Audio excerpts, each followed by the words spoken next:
Chapter 239 I Don't Understand. Xue Fanxin placed everything back in the small jade box.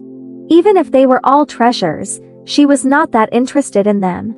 At most, she would think that these things were left behind by an elder and should be kept properly, rather than think about what benefits they could bring her. She then turned her attention to the grave. Looking at the shattered tombstone, she felt a little ashamed and guilty. She knelt in front of the grave and kowtowed a few times, saying sincerely, "Great-grandma, I'm Xue Fanxin, your great-granddaughter. My visit today was unplanned, so I didn't prepare any incense. I even destroyed your tombstone. I'm really sorry. I'll kowtow and admit my mistake here." "Little Ziner, what are you doing?"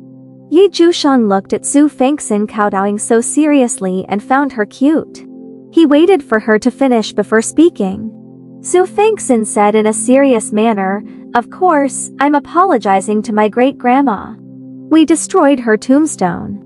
This is a great disrespect to the dead. Furthermore, the person inside is my great-grandma. As a junior, I should kowtow to her a few times." "You should indeed kowtow to your elders, but you have to kowtow to the actual person." "What do you mean? There's just an empty coffin inside. No one is inside it." "What? How is that possible? How did you know that there was an empty coffin in there?" Xue Fanxin stood up in shock and stared at the grave with her eyes wide open. No matter how she looked, she could not tell if there was anyone in the grave. Could it be that a Jiu had X-ray vision and could see through obstructions? Judging from the traces at the scene, this grave has been dug up many times, most likely by the Xue family, or it could be others. Those people won't have any respect for your great-grandma. When they dig the grave, they will definitely open the coffin. "You mean they took my great-grandma's skeleton?" "That's a possibility, but it's also possible that there was no one in the tomb to begin with." "That's impossible, right?" Although Xue Fanxin found it hard to believe, she had an inexplicable trust in Jiushang. No matter what he said, she would believe him. Jiushang smiled mysteriously.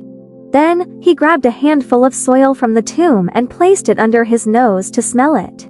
He crushed the soil and said, "This soil emits rather special spirit energy, which contains the aura of death. Furthermore, it's not an ordinary aura of death."